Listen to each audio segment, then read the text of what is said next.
यार मैं इंस्टाग्राम के इन लड़कियों को पूछना चाहता हूँ कि यार तुम लोग अपने शकल को आईने में अच्छे से देखती नहीं हो क्या, अपने पति के सैलरी को एक्सपेक्ट करते हुए। जी शादी करोगे उसकी मिनिमम सैलरी क्या एक्सपेक्ट करते हो? 3-4 लाख तो 3 से 4 लाख? मैडम जी कभी तुमने 3-4 हजार रुपए एक साथ देखे हैं जो तुम्हें 3 से 4 लाख कमाने वाला लड़का चाहिए? खोपड़ी तोड़ साले का मार। आप लोग के हस्बैंड का मिनिमम सैलरी कितनी होनी चाहिए?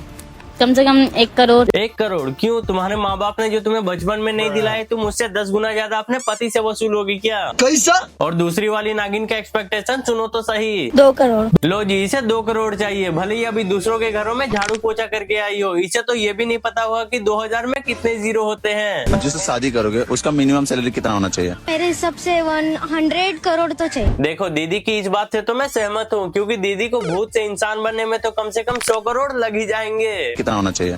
मैं मॉडर्न। लो बताओ दीदी, मॉडर्न है। दीदी तुम पहले ये बताओ कि तुम किस एंगल से मॉडर्न हो, कपड़े से या फिर शकल से?